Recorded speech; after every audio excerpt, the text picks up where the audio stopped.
Hi, I'm Jackie Thomas and I'm from Anglotopia, and I wanted to make this short video because, as promised on Instagram, we decided that we wanted to bring some British Christmas traditions to the States and just show how really easy they can be. So you'll have to look back. We did a paper chain on Instagram a couple weeks ago, a British paper chain. That's my oven preheating. But today I wanted to walk you through on how to make mince pies at home. It might sound really complicated or it might look intimidating, but actually it's not as hard as it sounds. And that being said, I wanted to make this video because I wanted to show the swaps that I've made in the recipe. I use a recipe from our 2016 Anglotopia magazine. We've got a beautiful recipe from a very dear friend in here, and this is my go-to recipe. You could also, another really great recipe, we just did a review of this National Trust cookbook. There's a beautiful mince pie recipe in here as well. If you're interested in making mince pies, do yourself a favor, get a British recipe. Not that American recipes aren't great, but if you're trying to do a British recipe, get a British recipe. So that being said, I just kind of wanted to walk through some of the ingredients that I have and some of the swaps that I've made. Now, I could find a lot of these ingredients, pretty much all of them, either online or at a specialty food store.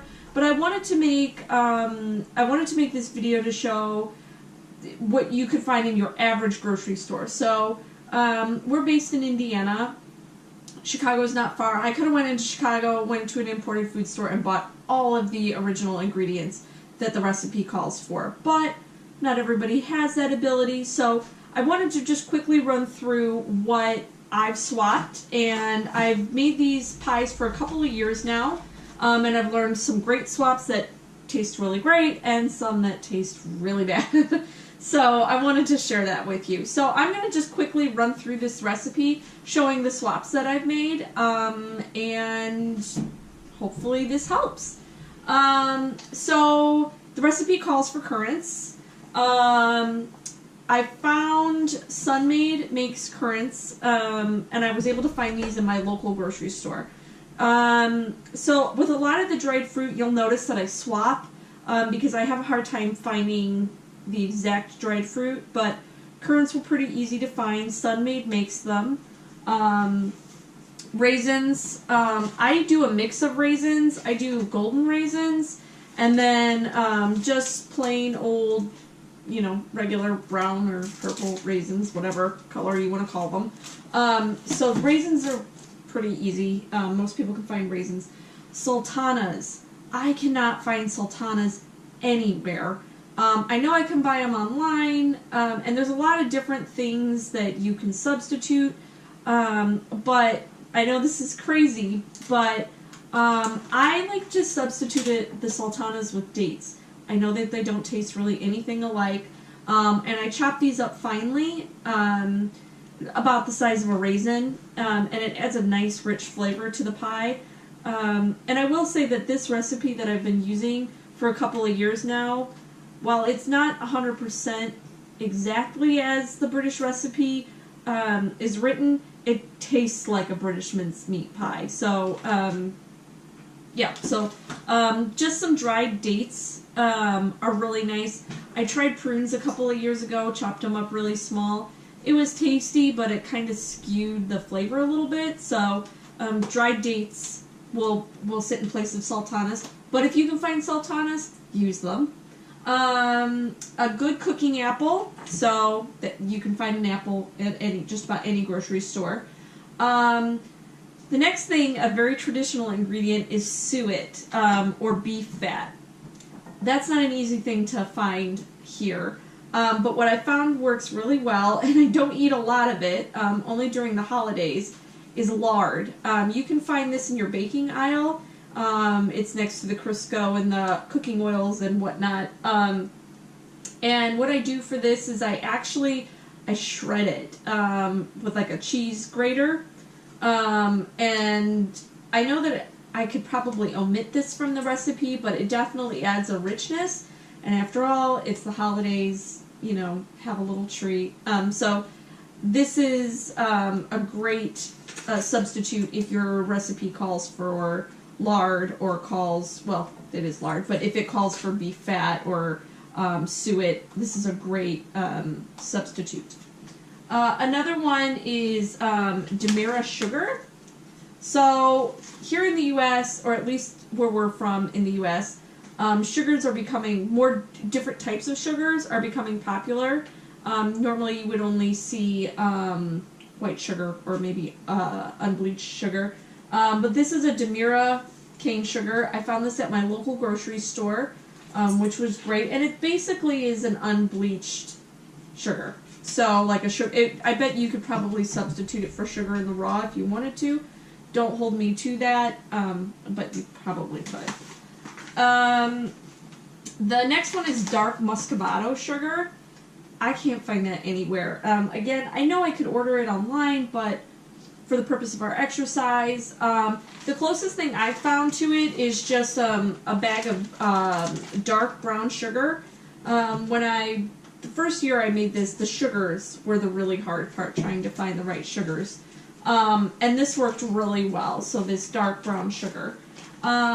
Cinnamon is next on my list, plain old cinnamon. You can find it at any store.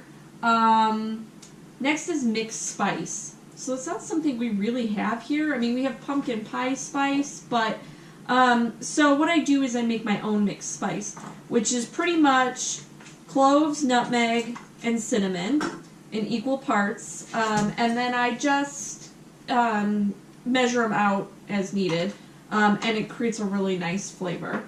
The next thing in my recipe is a lemon. Lemon you can find just about anywhere else. I will say get a real lemon. Don't buy like one of the plastic squeezy lemons that you can find in most grocery stores. They're not very expensive. They're pretty easy to find too. So get yourself a lemon. I don't know if you just heard that's Gromit, my dog, was keeping us company and he's left the room, so I apologize if he was noisy. The next thing is mixed peel. So mixed peel is dried citrus fruits, and it's hard to find. The first year I made these, I looked everywhere for it and I could not find it. I could find like candied orange peels or candied lemon peels, but I couldn't find mixed peels. So I know this will be controversial, but as much as I'm not a fan of it, my local store sells this fancy fruitcake mix, and it's interesting. But so what I do is it's got basically mixed peels with green cherries and red cherries in it. I picked the cherries out. So it's the closest thing I've found that will mimic mixed peel. So it's, I don't know, Paradise makes it. And per batch I only use half of this. So even with the cherries taken out. So that's, you know, if you could find this, most grocery stores have this during the holidays. Believe it or not, it works really well. So there's your mixed peel. And then a little shot of either Di Serono rum or brandy goes into these. First year I omitted it, and it definitely, like, there was something missing in the flavor.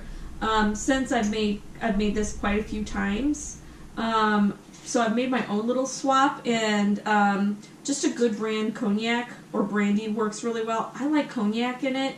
It gives it a really rich, Christmassy flavor. So those are the quick swaps for the recipe.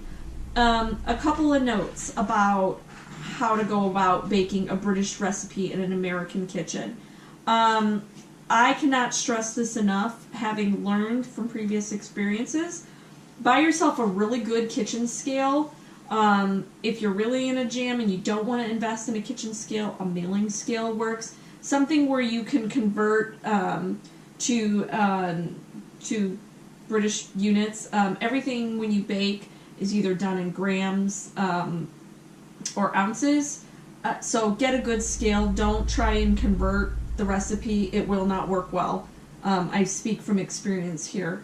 So a good scale is a must. But while I'm talking about a good scale, because as I said, all the ingredients are by weight, I recommend getting a good paper plate, which sounds really funny, but it just helps with kind of the mess of it all. So I will use one plate to measure out all my ingredients. So when you do that though, and you're using your kitchen scale, when you turn it on, there's a little button here that says tar or tear, and basically it like zeroes out, taking into account the weight of the plate. You can do wax paper too on the scale if you want to, but this is just my own trick. So yeah, so everything, my mixed peel, my raisins, all that will be added one at a time into the mix, but it's by weight. This is particularly helpful when it comes to the part where we'll make the short crust. So flour and all that is by weight, so a good paper plate. Also for kitchen equipment, a good set of spoons or baking cups for size, along with teaspoons and tablespoons and that kind of thing. And then the last thing that I would recommend, that's a must, you can see it's old, it's gotten a lot of love and use, is a good measuring cup.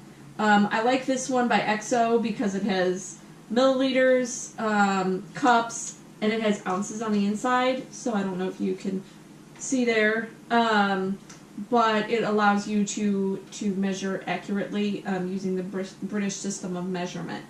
So all that said, I hope that was helpful as far as just really quick grocery store swaps on how to make mince pies. I know that it doesn't make it 100% authentic because I'm not using all of the ingredients as stated in the British recipe, but I will say, having made these for a couple of years, this comes the closest I've ever had with you know, substitutions, that being said, here in the States. So the next part of the video, I'm going to show you actually how this all comes together. We're going to make mincemeat, and then we're going to make the short crust.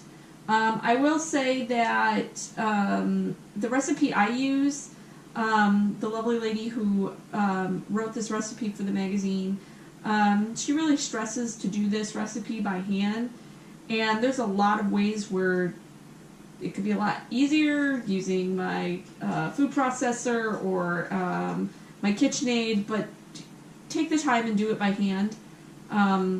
There's something really nice about doing it that way, and I think that especially when it comes to the dough or the short crust, it will make a difference. So see you back in a couple of minutes and we'll start making mincemeat. Welcome back. So I went through really quick because there's a lot of ingredients to this recipe. It's not a very expensive recipe to make, but there's a lot of them. So I went through and I measured out most of them. Some I'll do for you. So remember, when you're measuring out your ingredients for this recipe, invest in a good kitchen scale if you're using a British recipe, and use the British measurement. Do not try and convert it to American measurement. It will not work well, speaking from a lot of experience. Okay, so I'm going to start to put this together, and I'm going to do it on camera so you can kind of get an idea of what this looks like as it comes together. Keeping in mind that I have done substitutes that you can find in your average American grocery store. So I'll just get started. In go my currants. Yummy. Then my raisins. So, like I said, everything's been pre-measured out. Yummy.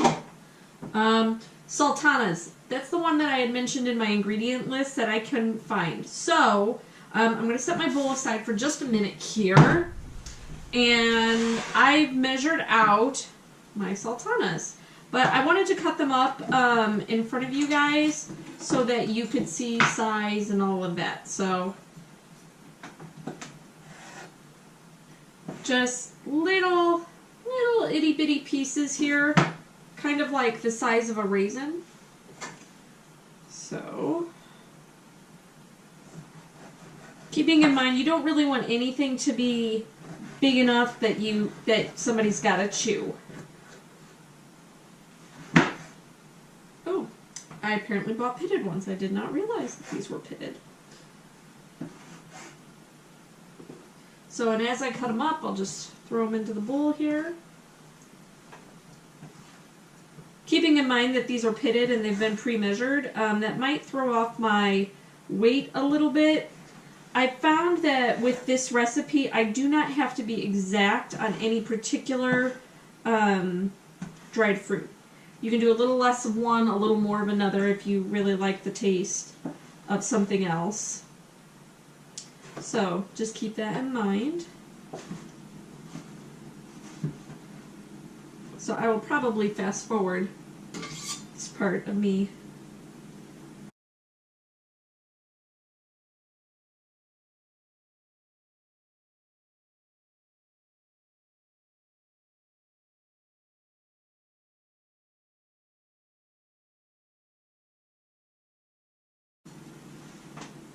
Woo! Now those are all chopped up. So, as you can see, pull my bowl back over here.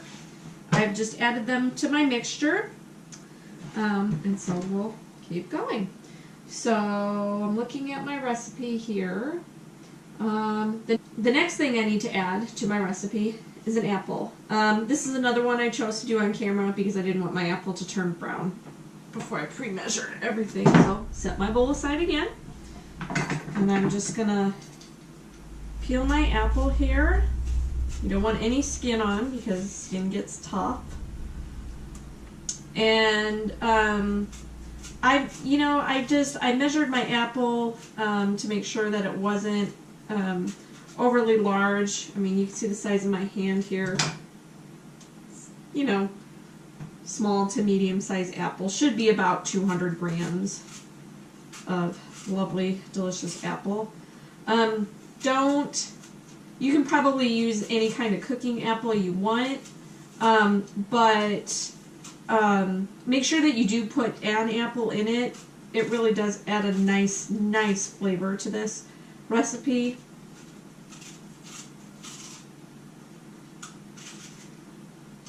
See, my apple is a little bruised here. That's okay. That just makes it really nice for cooking. So I want to get every little bit of crust off of it, or skin. I don't know why I said crust. I'm already thinking short crust. So just kind of cutting around the core here. But as I said earlier, keep your size guide for when you're chopping your ingredients. You want it to be roughly the size of a raisin. So you can see my little slice of apple there. For me, at least, when I make these, I don't want anybody to have to chew like a big piece of fruit. And the apple, keeping in mind the apple will cook up and shrink a little bit in there, but you don't want somebody taking a big bite of apple and chewing and chewing and chewing the apple. Or at least I don't in mine, but you know, to each their own. And so I'm just gonna cut up my apple here, little apple slices. So now that my apple's all cut up into those really cute little pieces, I'm going to add it to my big heavy bowl here. And while I do this recipe, I will recommend get a big bowl. This makes a lot of mincemeat, this particular recipe I'm using. So you're going to want a big bowl. And as I go, I kind of like to mix the ingredients up because there are so many wonderful, delicious dried fruits in here. They tend to stick together a little bit, or at least mine do. And I'm just going to tip the bowl and show you guys what this looks like as it comes together throughout making this recipe. But there we go. So moving on, we've got our apple in. Oh, the fun part, shredding the suet. There's no easy way to not make a mess with this. It's a messy business. But I forgot to mention when you do your ingredients, if you can find one, a good box grater. You can zest the lemon, which this recipe calls for, and it's got the shredder for the suet. So I measured out, I needed about 200 grams of suet, and as I mentioned in my ingredient list, I can't really find suet here, and we don't, at least in our house, we don't really collect beef drippings, which you can use for this recipe as well. So I like lard for this recipe. It's not Crisco, it's actual lard. It gives it a really rich flavor. I know that some people are like, they're not sure about it, but it's the holidays. Use the lard. So it's the same consistency as kind of Crisco, kind of like a solid fat. So all I do is I just shred it over the bowl, and I know it doesn't really look like why wouldn't you just cut it up or crumble it up or whatever, but it makes these little ribbons which actually incorporate into the mix really well. So I've tried cutting it up into little pieces. I've tried a lot of different things with this recipe. Trying to get it as close. You see it kind of crumbles up a little bit as I'm working with it, which is fine. You just want to get it into little teeny bits as best you can. When you do use a grater for the lard, watch your fingers because it obviously melts. Yeah. So you can see that's kind of what it will look like. So give my hand a good big greasy mess. So what I'm going to do is I'm just going to I don't want to mash it in. I just kind of want to mix it in here a little bit here and there. As this comes together a little more, you'll see it kind of spread throughout. So next is my sugar. My Demira sugar. I measured it all out.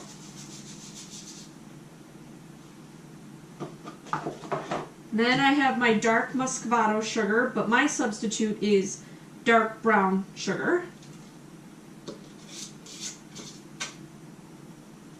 Next is ground cinnamon. Here's my cinnamon, and I need a teaspoon. 1 teaspoon.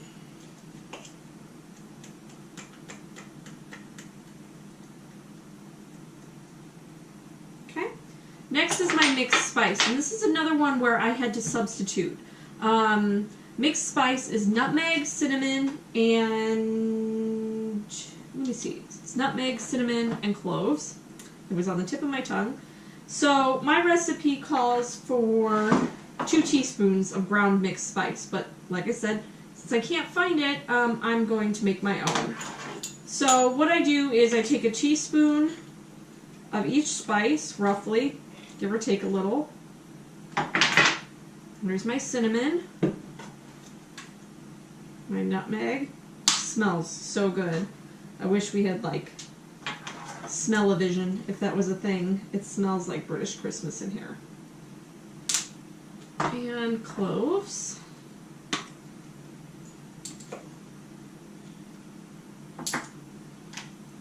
And all I'm going to do is I'm going to kind of mix it up a little, let those spices get incorporated. And then I'll just measure out the 2 teaspoons. Let me see. Yep. 1. I have to say, I usually overspice my recipes. We'll just throw the rest in there. It won't hurt anything. In fact, it will be more delicious. I've got all the sugars in now. I've got my spices. Again, just give things a little bit of a toss. Like I said, don't try and be real heavy-handed with this. You just kind of want to incorporate things, but you don't want it to make, like, because the fat's in there, it will make a paste if you really kind of mash on it, so don't do that. Yeah. Okay, so moving on, what's next? Zest and juice of half of a large lemon. So I just wanted to go over, for those of you who are not super handy in the kitchen, when you zest a lemon, or you zest any fruit for that matter, you just want to take the outermost skin off of it.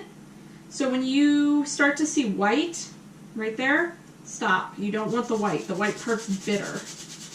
So, and again, buy a fresh lemon for this. Don't use a jarred lemon juice. The zest really does brighten up the recipe a lot, and it just, oh my gosh, it smells so good.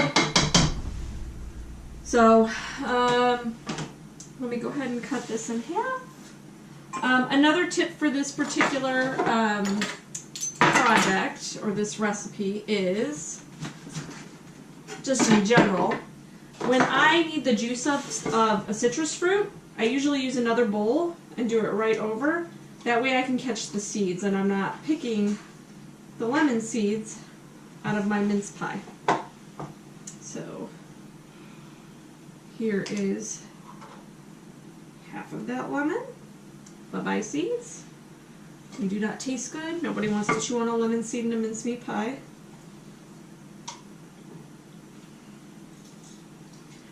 Also, to note, for a recipe that calls for zested lemon and the juice of it, zest the lemon first, then the juice.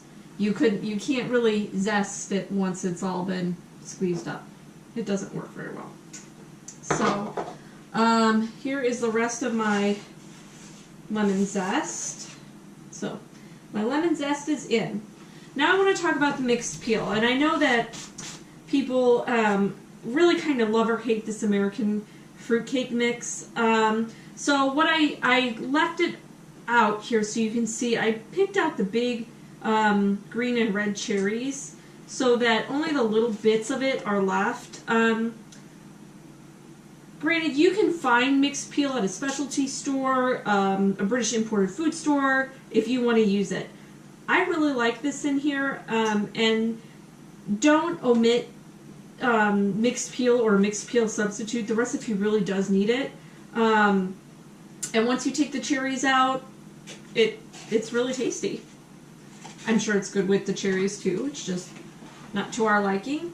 So we've got the mixed peel. Ooh, next comes the alcohol. So I'm going to give it a good stir before then. Again, like I said, don't mash it. Just kind of more of a toss, I guess.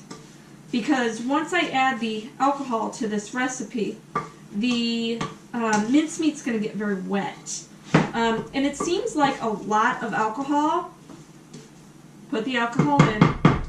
If you do use alcohol for cooking, you might be able to substitute it for apple cider, or you know, maybe water, or maybe an orange juice or something like that. If you don't partake in alcohol. But I will say, in doing this recipe, to do your mincemeat first, because once we put our alcohol in, it's really good to have it soak before it bakes. All the flavors get to know each other. So I pre-measured out, this is 5 ounces. Again, you can use a Di Serono or a rum or a brandy. I like cognac in it. That's just my own personal preference, but there we go. And so I wanted to just show now, you can see that, hopefully this is close enough up, but you can see that this recipe, now this mincemeat looks really wet. And the first time I made it, it really scared me because I was just afraid that it wasn't going to come together.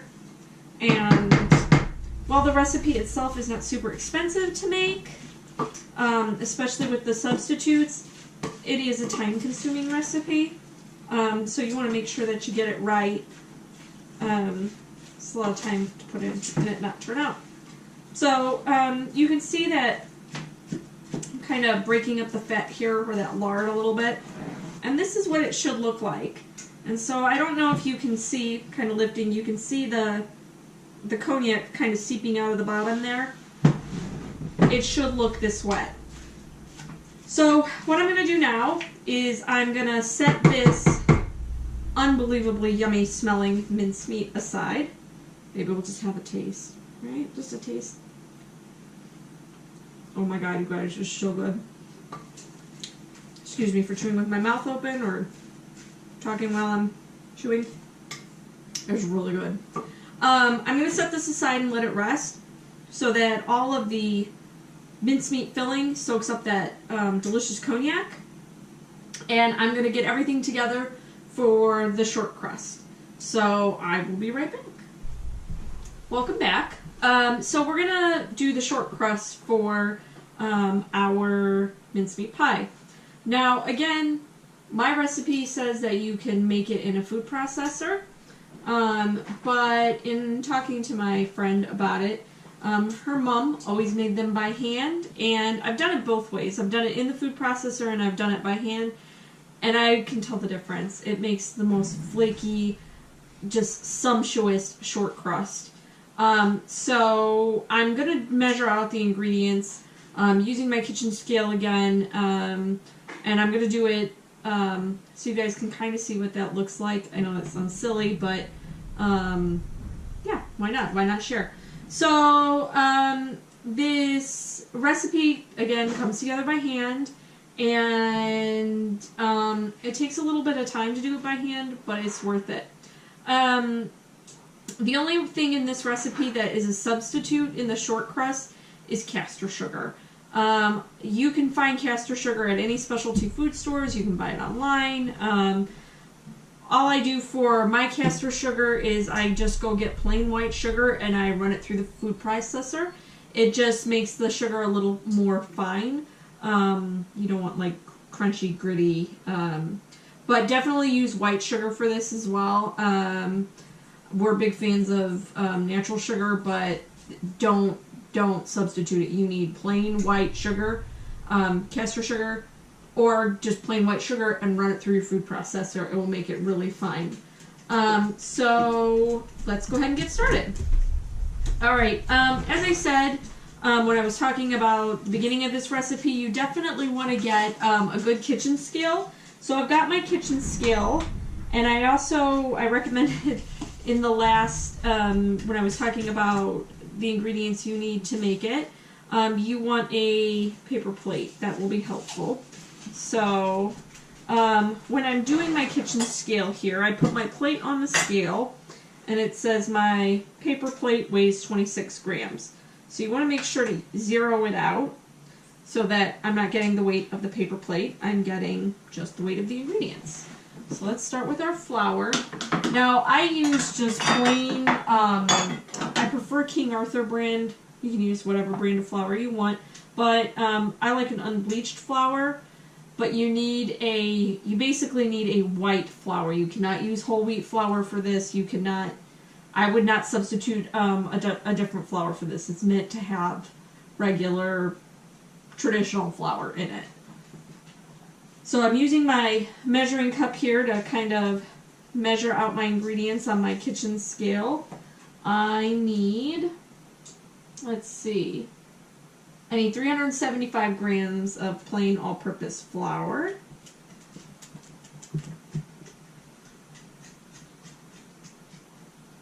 That's going to be a lot of flour.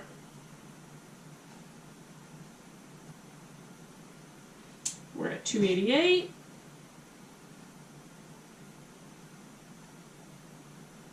$372, and I needed 375, so we're almost there. Perfect. 375. So this is where this plate comes in handy. I can just put it right in. Put my plate back. My scale's still zeroed out, which is great. Alright, I need 125 grams of sugar. And again, this is just regular white sugar that I ran through my food processor.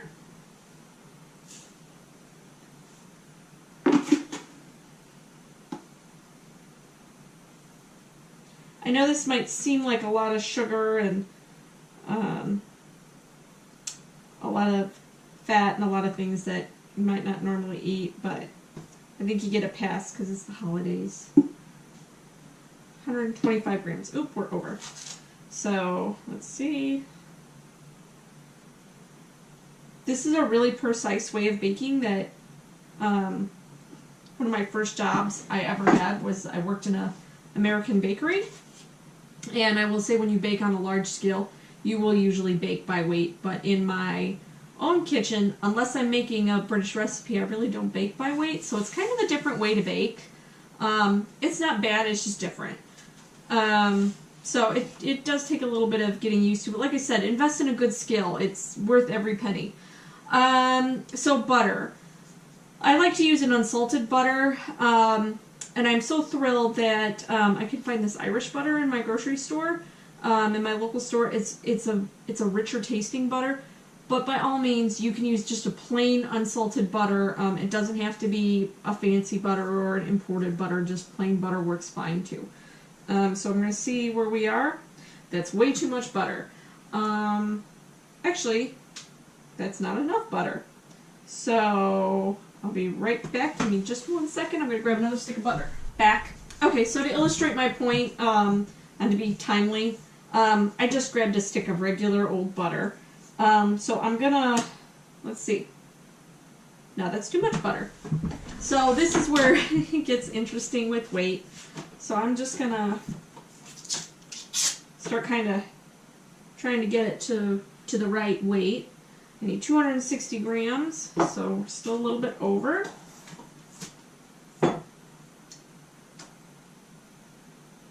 Ah, 10 more grams here.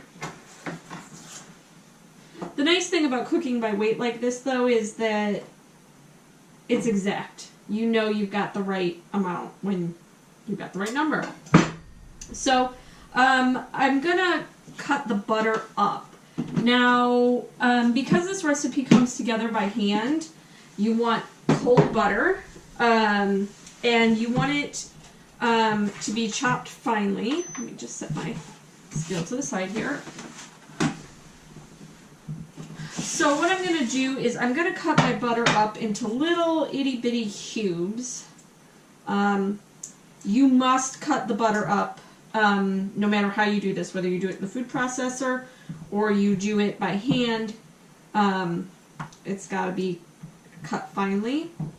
If you are doing it by hand, which I recommend to do, you want it in little tiny pieces.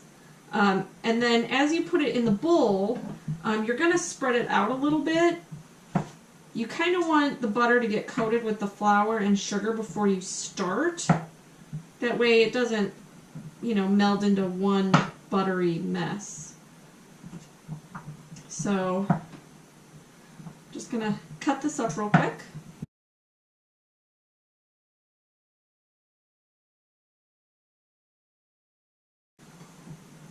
I'm just going to give a turn of my hand real quick and try and coat all those little pieces of butter. So the next amount of butter I put in kind of sits on the top.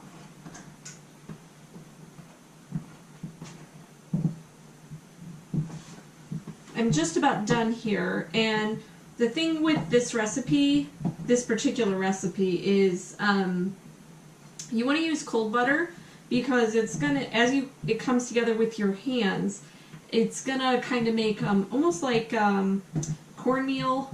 It's kind of make a gritty texture, and you're going to wonder if it's right the first time you make it.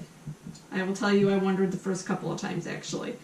And it's funny, the first time I made this recipe, my friend's recipe that's in the magazine, I made it in the middle of the day, so it was evening in England, and as the recipe came together, I found myself frantically messaging her going, is this right? Does this look right? I don't know if I've done this correctly. And that's kind of funny to troubleshoot 3,000 miles away. But she was very patient with me, and they came out beautifully. So this is where this recipe is, this is their family recipe, and like I said, her mom used to do it by hand. She recommended I do it by hand, so I'm going to show you how to do it by hand. Make sure to take off your rings, because this does get messy. So I'm going to kind of just show you, it's nothing fancy to start, just my butter cut up into little pieces, my flour and sugar. So the technique you want to use with this, I'm going to coat these butter pieces so you can see they're fully coated with the mixture. And I'm just going to break them up a little bit with my hand. But the technique you want to use when you do this recipe is you want to put a lot of air into it, I guess. And you want to, it just takes some time to do it. So imagine that you're kind of almost giving a massage. So with your you're kind of smushing a little bit, smushing the butter and the flour and the sugar together. And her recipe says that you wanna do it from this height. You wanna kind of get some air in it together, and it takes a little bit of time. It looks, honestly, when you start it, you think to yourself, gosh, this is never going to come together. But I promise you, it's worth it. Take the time. It will come together. And you can see I'm just kind of smushing that butter and flour and sugar together and trying to give it some rise or lift, I guess. I don't know. Paul Hollywood would probably not approve. My terminology is terrible here, but yeah, so you can see, just gonna keep doing this until it comes together.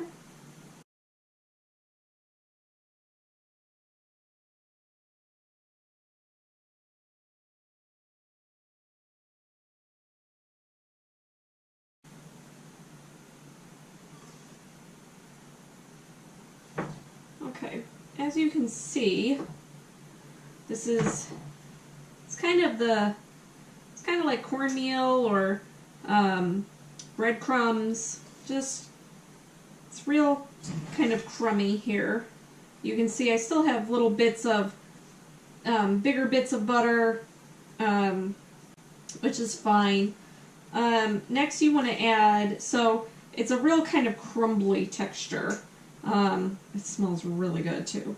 And so you can see, hopefully, camera's kind of picking up. It's not floury, it's not gritty. So when it starts to kind of come together a little bit like that, then I know it's time to add an egg. So what you want to add 1 egg. A great cooking technique that I learned, a great tip. I think it might have been Barefoot Contessa, said that you always want to crack your egg into a separate dish before you add it to your main dish. That way if you get a spoiled egg, all of your hard work's not spoiled as well. So I'm just going to mix up my egg here.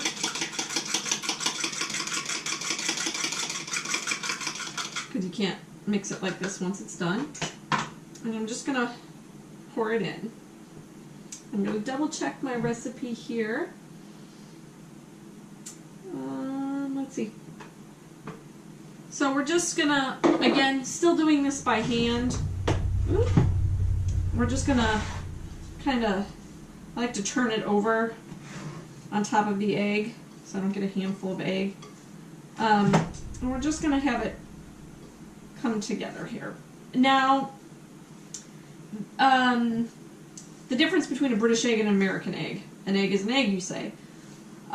Yes, an egg is an egg, but keeping that in mind, British eggs are sized a little bit differently, in my experience, especially with baking, than an American egg is. So if it looks like your recipe is not coming together, you can see how crumbly this is too still. If it looks like it's not really coming together, you can always add just maybe a half a teaspoon of water at a time to kind of have it come together. You can always add a little more beaten egg. I've seen it done a lot of different ways. But you don't want this dough to be wet by any stretch of the imagination here. You kind of want it to hold together. So once I can get it kind of into a big dough ball here, then I know my dough is the right consistency. And what's really important with this particular dough is don't knead it. You want to you don't want to work this dough too much, because then the short crust just kind of gets, I don't know, tough. I don't know. I haven't made a whole lot of short crust or short dough. I've seen it done on Bake Off, but I haven't made a whole lot of it. I don't think we make a whole lot of it here in the US, but I could be wrong. So you can see my dough has come together here. It's a little on the dry side, but I'm not going to add anything to it right now. If it needs just a little, half a teaspoon of water or so, I'll know in a bit. But what I'm going to do now, now that it's all come together, which is amazing if you think about it, that I started with that bowl of flour and butter and now I have dough. My particular recipe calls to, once my dough is together, to let it rest. So I've got some cling film here.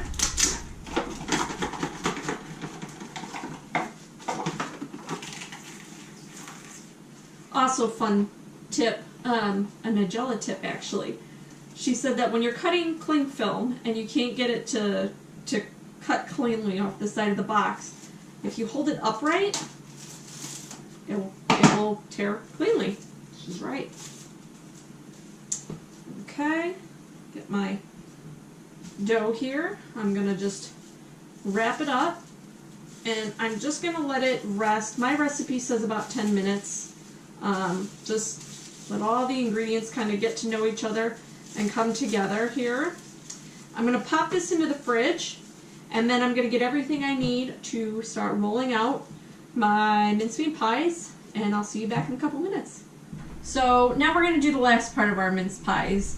Our lovely mincemeat is still here in the bowl, kind of marinating and getting yummier as it sits. Just giving it a quick stir, kind of toss. Again, don't mash it down, just a toss. So I made my dough, my delicious short crust here, and I'm going to roll it out and I'm going to assemble these. It's not as complicated as it looks, I promise. If you're really nervous about if it's going to turn out or not, make one or two in your muffin tin, bake them, and then you can see what you did wrong before you make a whole tray. But you won't do anything wrong. They're going to be great. They're going to be delicious. Everybody's going to love them. So, couple of things that you're going to need for this part of the mince pies. So you can buy a specialty dish or a specialty pan to make mince pies in. I just use a regular small American muffin tin. These make a little bit larger mince pies than the traditional, but just means you get an extra bite of mince pie. So just a regular muffin tin will work. The smaller size, not the big Texas-style muffins, not the big guys. You're going to need a rolling pin. I really like this style of rolling pin because it doesn't have a sharp edge, so it doesn't cut off the dough. So you'll need your rolling pin. You're going to need flour to put on whatever clean surface you're going to be using. You're going to need some eggs to seal your mince pies, a pastry brush. I prefer to use my fingers, and I'll explain why I use my fingers over a pastry brush. I know that sounds weird. So clean fingers. And then, so what I choose to use, another very American substitute is to cut out my mince pies, is I found a set of fluted cookie maker, or cookie cutters, I should say. that kind of nest inside of each other, but you don't need anything fancy. My favorite thing, believe it or not, to do mince pies is a wide mouth lid for a ball mason jar. These make the perfect size for this tin. You'll have to try it out. I've done a couple of different things trying to get the right size.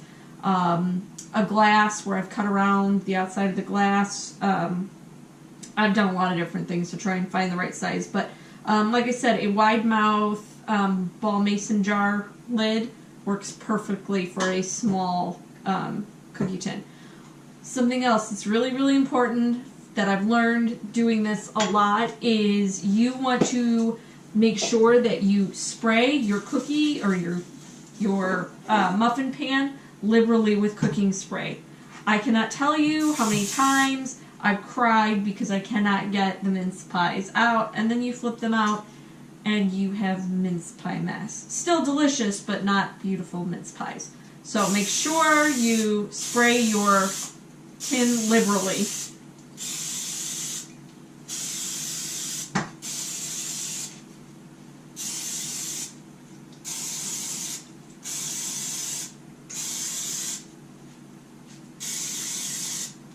Okay, once I'm good and sprayed here, liberally, I really did mean it, we're going to roll out this dough.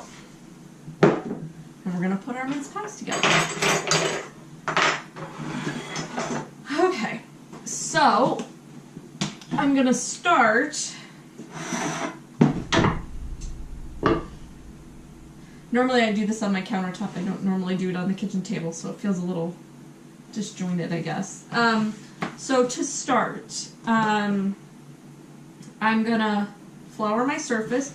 Don't be afraid to use too much flour here. You don't want it to stick. And I should have mentioned before I really kind of dug into this part of the mince pies, make sure that your oven is preset. Now this is one spot where you definitely are going to convert from the British to an American temperature setting. I believe my recipe calls for, I want to say gas mark 7. This is something that it's a very British way of doing temperature, but just Google gas mark to Fahrenheit temperature. I believe mine sits at 390 degrees, which here in America usually it's 350 or 400 or 425. It's usually 390 seems like a very bizarre temperature setting, but stick to whatever the conversion is. Do it. Okay, so I've got my flour out here, and I use just roughly a handful of flour, not an entire handful, and I just kind of spread it around my work surface. And then you're going to want to get your rolling pin, and you're going to want to coat your rolling pin with flour as well. So I don't do all of my dough at once. I work in pieces here. So I'm going to pull a piece off and put the cling film back around so that it stays nice and moist. And I'm just going to kind of make it into a ball a little bit here. I'm going to, again, like I said, I normally do this on my kitchen counter where I have lots of room, but I'm doing it on the table, so it feels a little weird.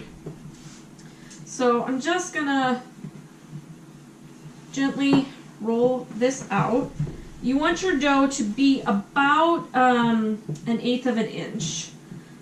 You can use a ruler to determine if that's right or not. And if you're really not sure, like I said, bake 1 or 2 of these, put 1 or 2 together, bake it, and then you can determine if it's right or not. If it needs to be a little thicker. Every oven is different, and every recipe is a little different, especially when you're swapping out ingredients. So as you can see, hopefully, this came together to be a really, really nice dough. So what I'm going to do is I'm going to take my cutter of choice, this wide mouth lid, and I'm going to make sure that it's good and floured. And so I'm just going to push it in and cut out as many discs as I can get out of this dough. Now, I don't know if it's correct, but I heard somewhere, maybe on Great British Bake Off, that with short dough or short crust, you don't want to like overwork it. So try and get as many out as you can. Each time you roll it out, you really don't want a situation where you're like reworking and reworking the dough.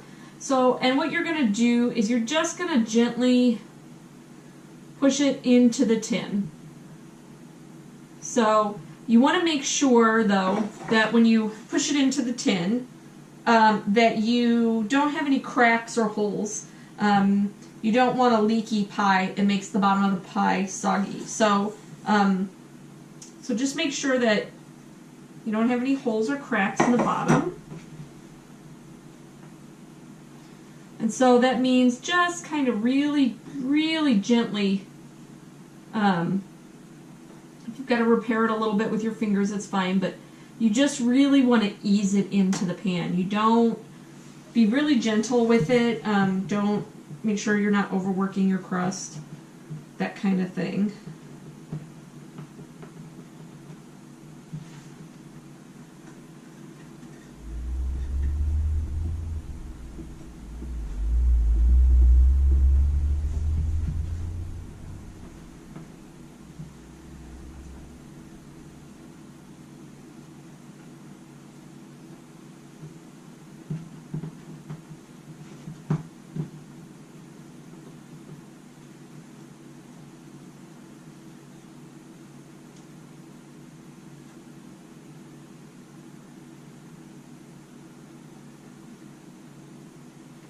Okay, so I've done my first set here, so I'm going to bring this back together.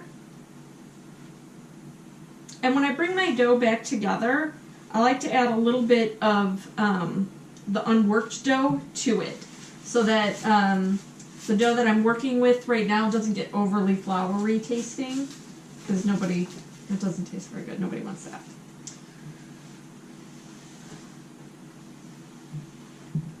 So the best way to kind of bring this together is, and again, being mindful that you do not want to overwork this dough. If you do overwork it, it will still bake up good, it will still taste yummy, and it just might be a little tougher than if you didn't. This crust works up to be really flaky and beautiful, and you worked really hard to do it by hand maybe, so you don't want to ruin that. So roll it into a dough ball here, and we're going to roll it out. One of the things I learned from working in a bakery is that each pass of your rolling pin, you want to change the direction in which you roll, so that you don't get parts of your dough that are thinner than the other.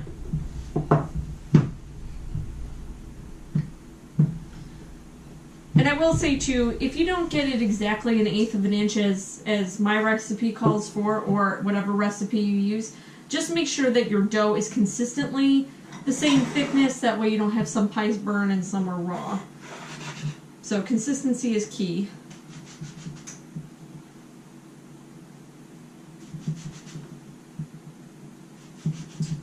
So again, like I said, you just want to try and get as many discs out of each rollout as you can. And just be really gentle with the dough as you put it into the tin.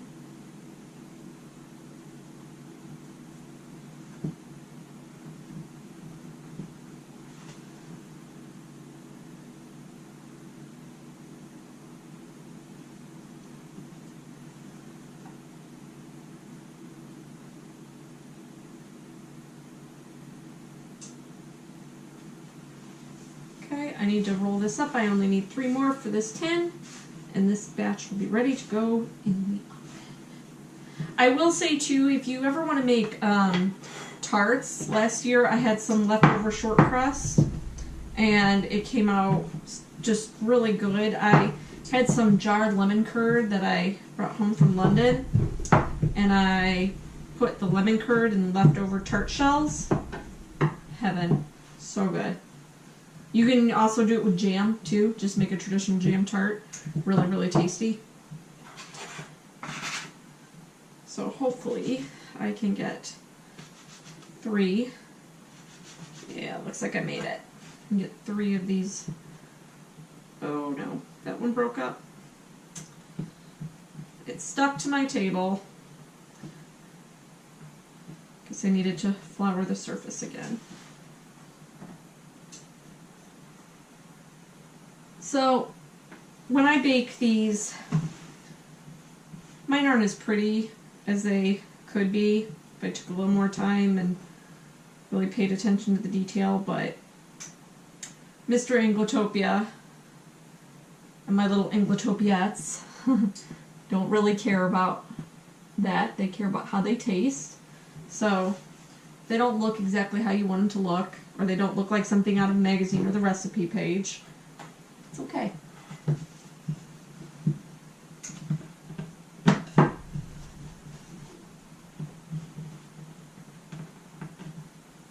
Make sure we get some more flour under there.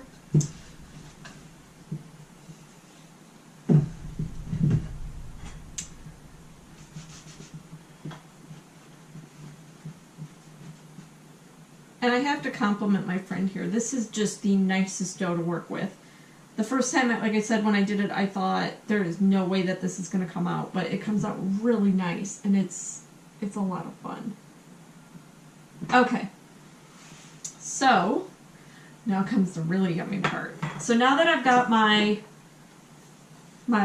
crust in, I just gently tucked it into the corners so that it gets in there. And as you do that, you want to make sure that you don't have any, so like a little teeny tiny hole in the bottom here. You want to make sure that you don't have any holes in the bottom, because then they'll get soggy. And then that's just, they're not as nice. I don't know. I don't like the ones with the soggy bottoms. Okay, so they look good. As I said earlier, as I now get flour in my hair, I'm sure, consistency is the key whenever you bake anything. So you want to add consistently the same amount, same thickness of the dough, same amount of mincemeat to each pie. So what I do is I just grab a, I'm going to give this another stir because it's good and wet and soupy and smells so good. Get all that yummy cognac in there. And so what I'm going to do is I just grabbed a kitchen spoon.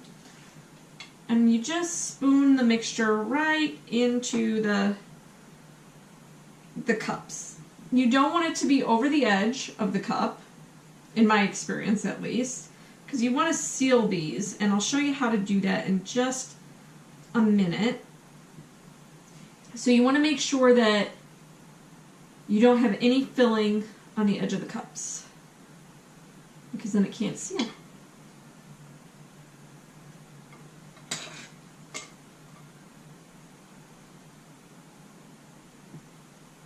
So what I'm doing, because I know all my discs are the same size, or my bottom crusts are the same size, I'm just, although they look different in the tins, I just want to make sure that they're full, but they're not, again, they're not sitting on the edges of the bottom crust.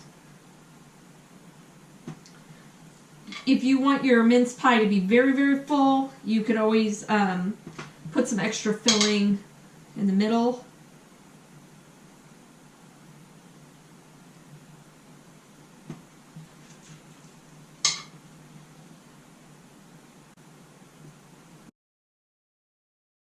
I just like to push it down, not hard, just gently, and really get them full, but make sure that there's filling all the way down in there.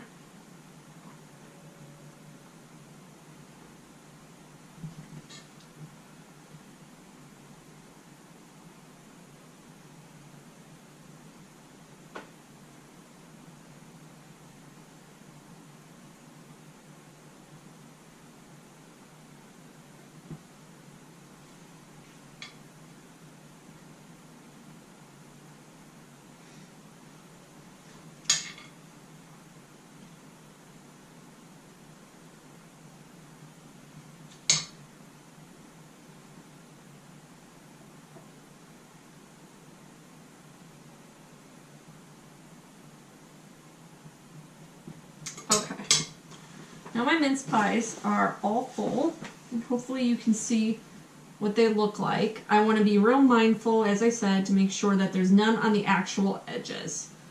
So we're going to set this right here.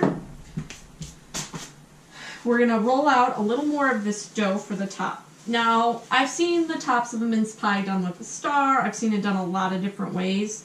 I just take a slightly smaller round.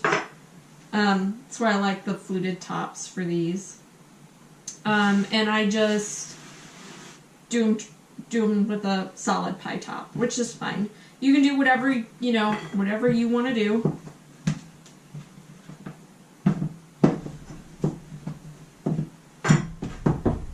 And again, consistency being key. We want to make sure that we are, my top crust is about the same as my bottom crust.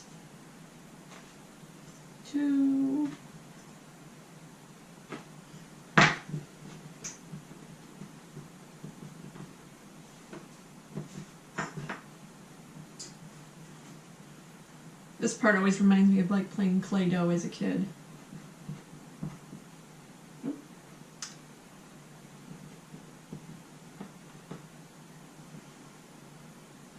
So I'm just going to set that one aside on the, make sure that we have enough flour here. I'm sticking a little bit.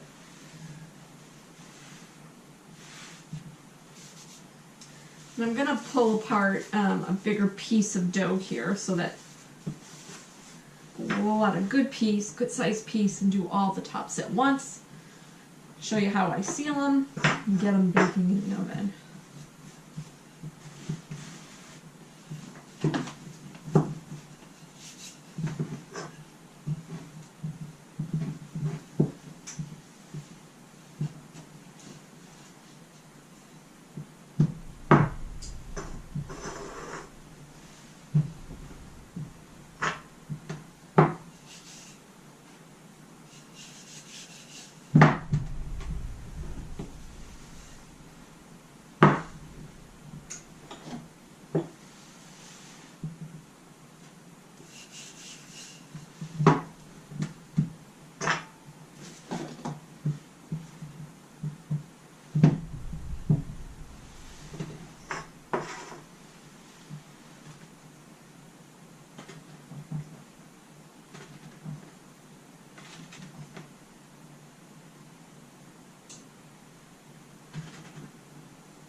We need just one more top here.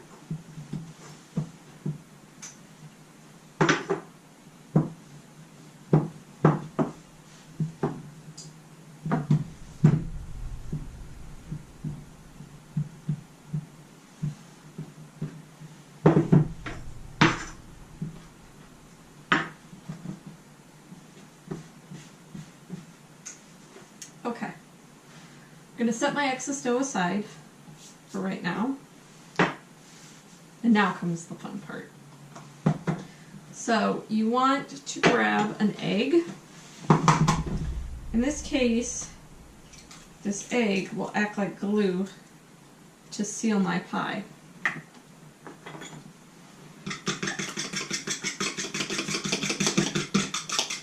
You can use a pastry brush for this part, but I like to use my fingers for this part of sealing the pies because I feel like I can feel where there are gaps better. So I'm going to grab more pies back here.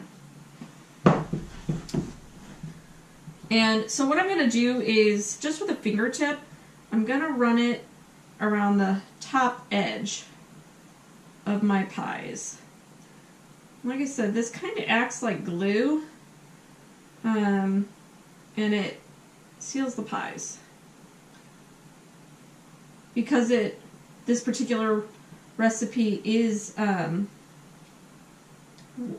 wet recipe, the mincemeat's a little wetter. If you don't seal them, they tend to leak. They still taste delicious, but... Okay, so all I'm going to do is I'm going to take my crust on the top and I'm gently going to push it down. Somehow I got a little bit of eggshell there. Just going to push it down gently. Hoping that we don't want any holes. We want it to be sealed as a nice little package.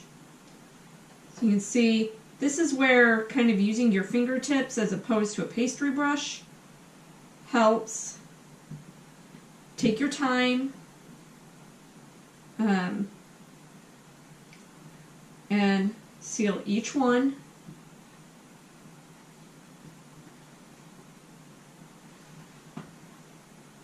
If your dough looks a little dry on top, just re-wet it with some egg or that egg mixture.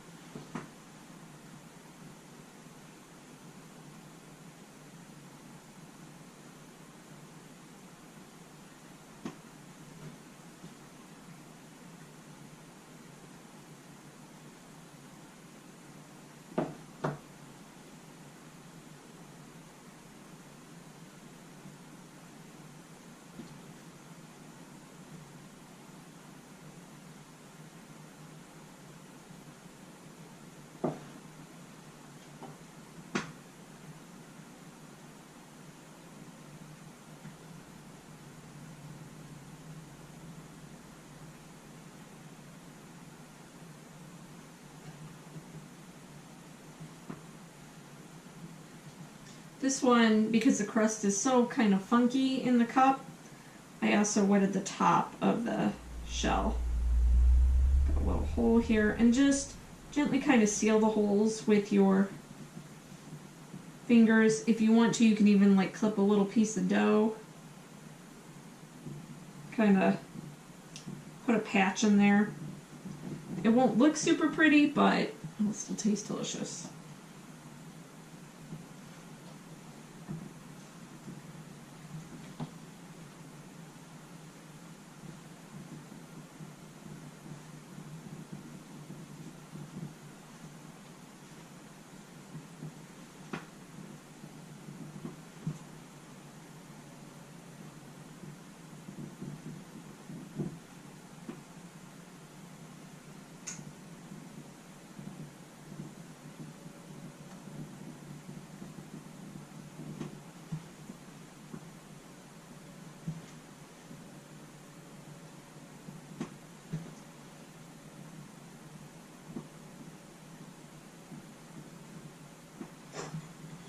Last one here.